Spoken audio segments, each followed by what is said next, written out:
This could be the make or break week for the NFL Pro Bowl. Nobody's ducking the fact that the game has lost some of its luster in recent years, but players don't want to get hurt either. So how do you make it worthwhile for fans? KITV4's Lara Yamada talked to players and organizers today and joins us with this year's strategy. Lara? Well, Kenny, there was no avoiding questions about last year's soft game and what the NFL plans to do about it.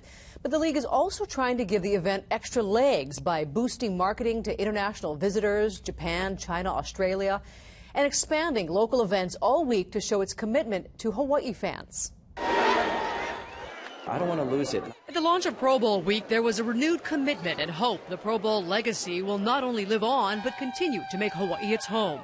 Hawaii Tourism Authority CEO Mike McCartney says negotiations will resume over a possible longer-term contract after the Super Bowl. Hawaii is committed to having the game here. We think that it's a natural fit for Hawaii, and we look forward to working with the NFL and making sure that we all understand that Hawaii is the best place for the game. It results in more tourism coming here, which generates more revenue that goes to help us live better here on this island.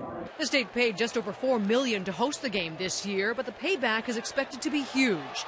The Pro Bowl will host 21 youth clinics on 5 islands, 5 major events on military bases, community outings, and drop another $100 grand in grant money to local nonprofits. There's a lot of different legacy things that we try to leave here, but this year we're doing probably more youth events than we ever have before.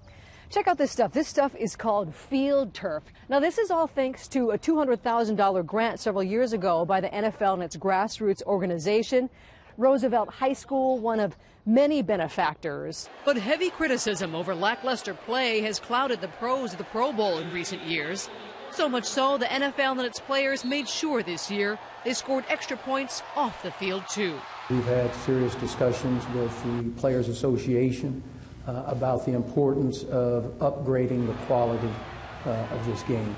There's a happy medium. I definitely think there's a balance, like at any All-Star game. Nobody wants to get hurt at an All-Star game. I think responsibility as a player, you owe it to your fans. Now, the NFL says it will decide the fate of the Pro Bowl when it releases next season's schedule. That's coming up in April.